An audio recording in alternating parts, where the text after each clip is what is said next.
Assalamualaikum warahmatullahi taala wabarakatuh. Bismillahirrahmanirrahim. Tuan Yang Dipertua, terima kasih memberikan ruangan kepada saya untuk turut berbahas sebagai pembahas terakhir pada petang ini, pada malam ini. Jadi alhamdulillah, saya ingin menyentuh beberapa perkara, isu berkaitan dengan tempatan dan juga terutamanya berkaitan dengan kesihatan. Pertamanya saya ingin menyentuh berkaitan dengan pembangunan pelabuhan ketiga Pulau Keri yang disebutkan di dalam rancangan Malaysia ke-13, walaupun tidak disebutkan dalam ucapan yang amat berhormat dalam ucapan belanjawan pada hari ini secara khusus, tetapi kita lihat pada hari ini kerajaan negeri telah pun meluluskan sejumlah 4,200 ekar tanah untuk tujuan pembangunan pelabuhan ketiga Pulau Keri.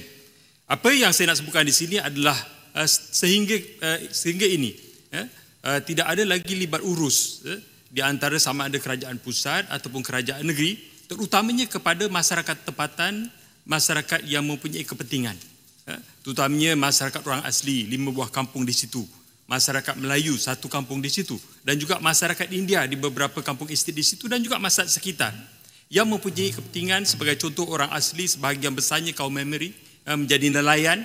Mereka khawatir apa akan jadi dengan mata pencairan mereka apabila berlakunya pembangunan pulau itu.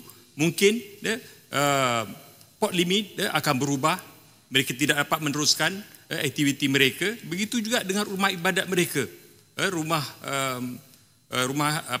tempat ibadat mereka di tepi pantai yang selalu mereka adakan setiap tahun. Adakah itu masih boleh lagi dikekalkan?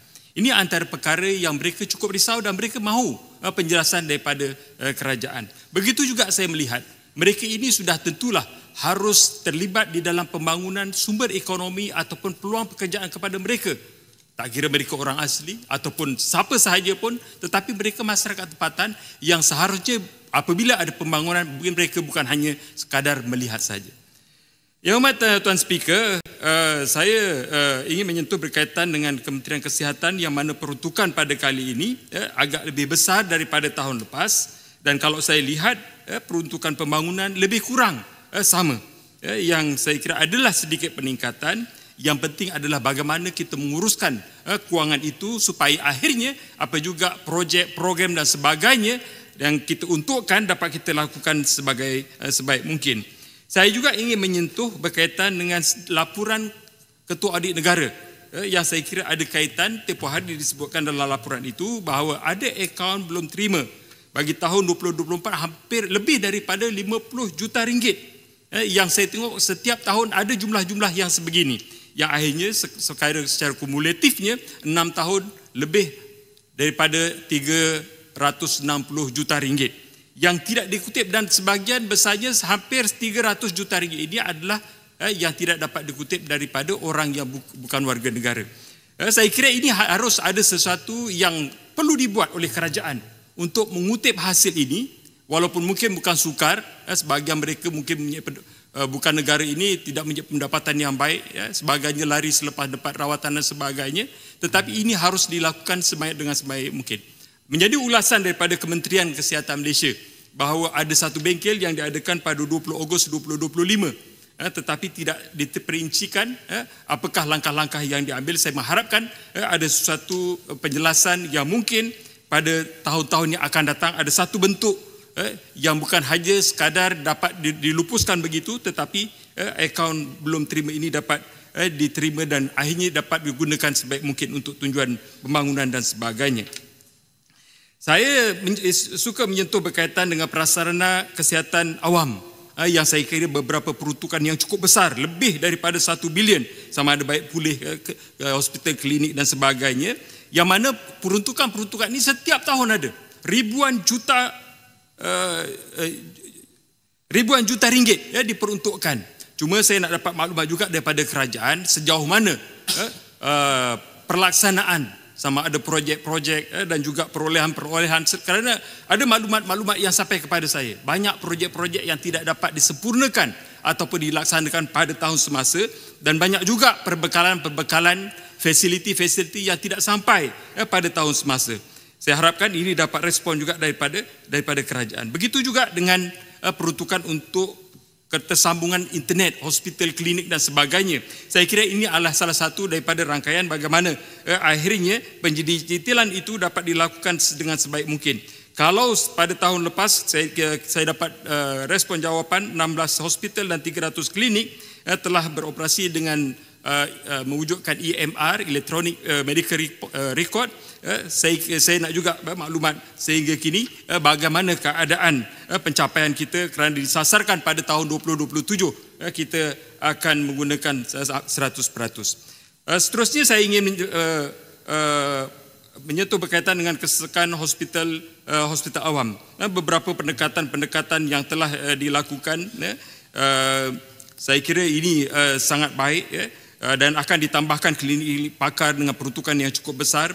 Isunya adalah adakah kita bersiap sedia dengan jumlah sumber manusia.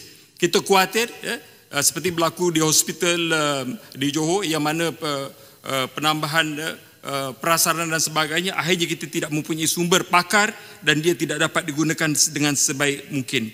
Begitu juga saya nak tanyakan status sehingga ada di dalam bajet disebutkan dalam ucapan bajet pada kali ini berkaitan pembangunan blok tambahan hospital Banting, dan saya harapkan dapat dijalankan mengikut perancangan yang dibuat, dan saya juga ingin mendapatkan maklumat berkaitan dengan pembangunan klinik kesihatan baru Sijangkang yang sekarang ini masih dalam pembangunan. Nampak agak perlahan sama ada dia mengikut perancangan ataupun tidak. Selain daripada itu, saya juga ingin menyentuh berkaitan dengan program perintis, program rintis yang dilakukan untuk mengurangkan kesesakan di hospital, iaitu program skim perubatan madani. Kita mulakan dengan peruntukan sejumlah 100 juta ringgit, kemudian dinaikkan kepada 150 juta ringgit. Kemudian dinaik pada tahun ini 100 juta ringgit, dan pada tahun akan datang dikurangkan kepada 50 juta ringgit. Saya tak tahu apa sebabnya. Saya kira respon yang sangat program yang sangat baik dan rakyat mendapat manfaat. Saya khawatir tahun hadapan mungkin akan ditiadakan ataupun bagaimana. Tapi mengambil contoh program yang lebih kurang sama di Selangor, ia memberikan impak yang sangat baik kepada mereka-mereka yang kurang berkemampuan, dan yang penting adalah dapat juga mengurangkan kesesakan di klinik-klinik ataupun hospital kerajaan. Satu lagi adalah berkaitan dengan masa lanjutan perkhidmatan di pusat ataupun klinik kesihatan, yang mana dimulakan di Hospital Tengku Ampuan Rahimah, ditambahkan masa perkhidmatan klinik kesihatan botanik, bandar botanik, dan dapat mengurangkan kesesakan sehingga 45% Jabatan Kecemasan Hospital Tengku Ampuan Rahimah. Dan kemudian ditambah kepada hospital-hospital di daerah Gombak, Hulu Langat, Ipoh, Johor Bahru dan wilayah Persekutuan. Saya nak juga dapatkan maklumat terkini, adakah program rintis yang memberikan juga impak allowance RM80 sejam kepada pegawai-pegawai perubatan yang berkhidmat dan dapat mengurangkan kesesakan ini masih lagi diteruskan, ditambahkan lagi klinik-klinik ini ataupun bagaimana. Seterusnya saya ingin menyentuh berkaitan dengan isu mengenai kenaikan inflasi perubatan yang saya kira DRG ini adalah memainkan peranan yang cukup besar, dan ada peruntukan 60 juta ringgit untuk membangunkan, selain daripada untuk membangunkan juga produk insurans asas yang saya lihat ia memberikan impak juga kepada sistem insurans yang akhirnya kalau dapat dilakukan dengan sesegera mungkin, saya kira inflasi perubatan ini dapat dikurangkan. Hari ini kita sudah mencapai 15% inflasi perubatan di dalam negara kita, dan dijangkakan akan lebih daripada itu selepas ini.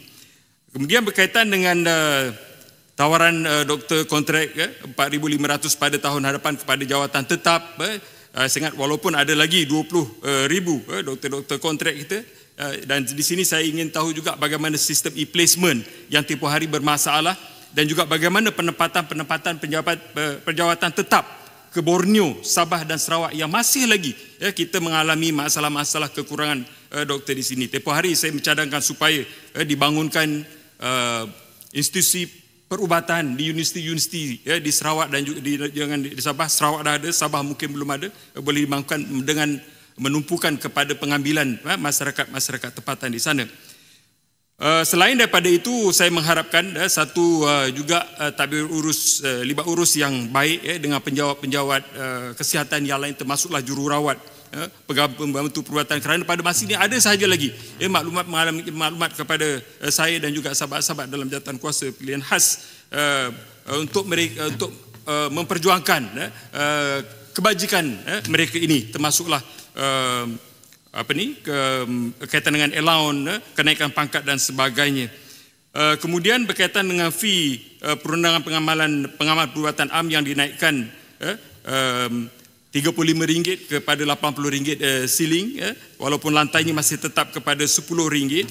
Cuma saya melihat hari ini kalau general practitioner pengamal perubatan am ini, sebahagian besarnya pengoperasian klinik ini pesakitnya adalah di bawah third party administrator, di bawah TPA, hampir 60%. Dan saya dapat maklumat bahawa sama ada pihak insurans ataupun TPA ini kadang-kadang dia memainkan peranan untuk menentukan fee-fee yang dikenakan, termasuklah jenis ubat dan sebagainya. Kadang-kadang prosedur pun pihak-pihak ini menetapkan sebab kos-kos yang terpaksa ditanggung dan sebagainya. Saya kira sudah tiba masanya TPA ini harus dikawal oleh satu agensi yang tertentu supaya akhirnya keseimbangan antara pemberian perkhidmatan dan juga pendapatan kepada sama ada hospital swasta ataupun klinik-klinik swasta ini dapat diimbangkan dengan secara yang terbaik.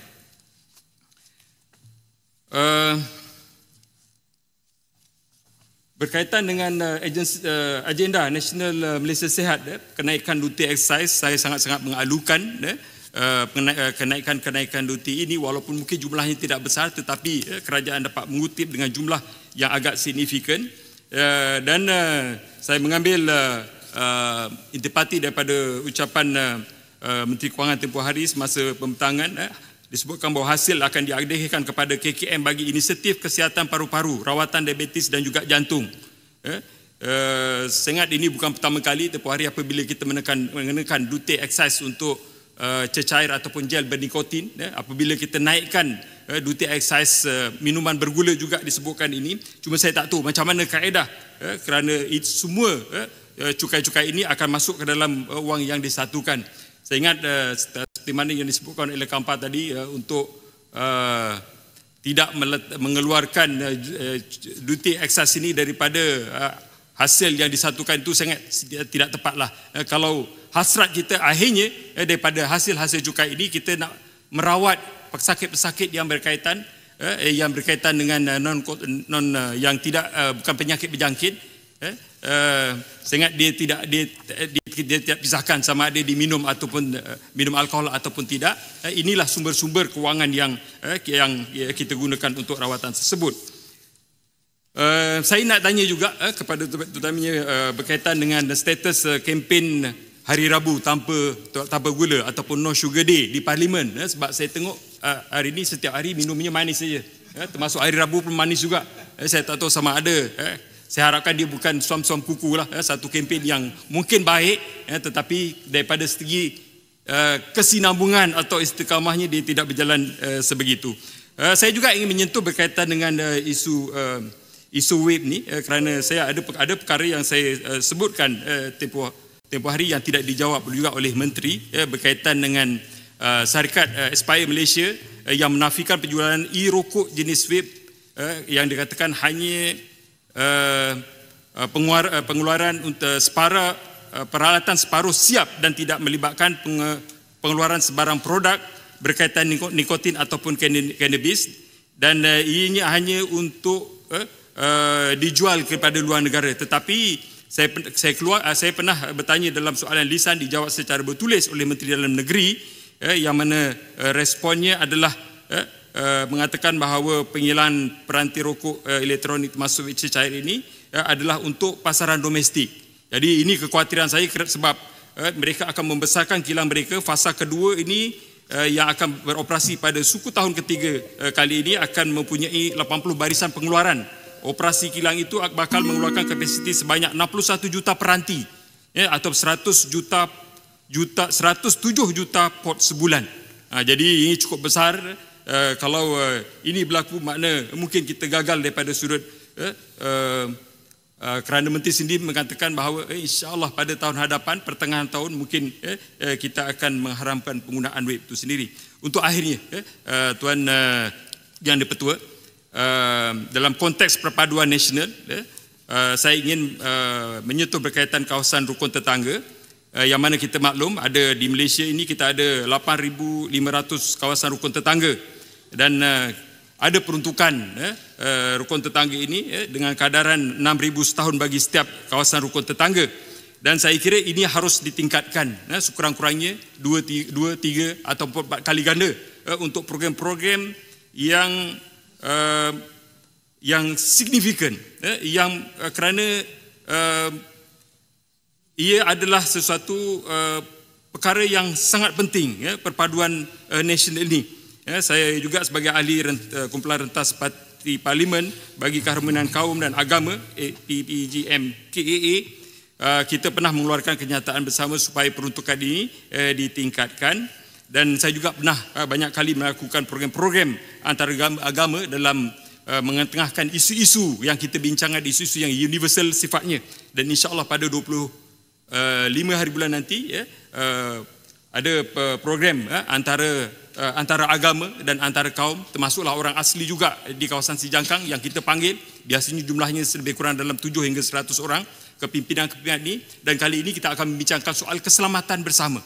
Dan saya melihat melalui program-program seperti ini, akhirnya bukan sahaja di kalangan kita memahami di antara agama ataupun kaum, tetapi masyarakat di luar sana, terutamanya anak-anak muda melihat program yang baik, dan kita natijahkan kemudiannya dengan program-program larian perpaduan dengan keterlibatan anak muda. Ini satu perkara yang sangat baik. Untuk akhirnya, yang Tuan Yang di-Pertua, ini akhir betul, saya nak berkongsi pengalaman sebagai mungkin kita boleh berkongsi lah. Saya pernah mengikuti satu penerbangan. Kalau pasport saya dulu ada, saya taruh doktor. Dalam saya mengikuti penerbangan antarabangsa tu, saya tertidurlah. Tiba-tiba saya terdengar bunyi nama saya dipanggil. Kerana ada seorang daripada penumpang yang mabuk, separa sedar ataupun delirious. Saya sebagai doktor diminta untuk membantu calm dia, bagi dia sejuk lah, dia tenang, bagi dia tenang. Jadi saya ingat pengalaman itu adalah pengalaman walaupun pengalaman terpencil mungkin, tidak akan berulang lagi, tetapi saya merasakan sesuatu yang sangat payah apabila berada di dalam penerbangan ini untuk kita uruskan orang seperti ini. Tadi pun Sik ada pengalaman mengatakan penerbangan terpaksa berpatah balik. Saya ingat minuman alkohol, menghidangkan minuman alkohol ini ialah satu tempat je di dalam penerbangan ni. Tempat lain boleh minum, tak ada masalah bagi yang bukan beragama Islam.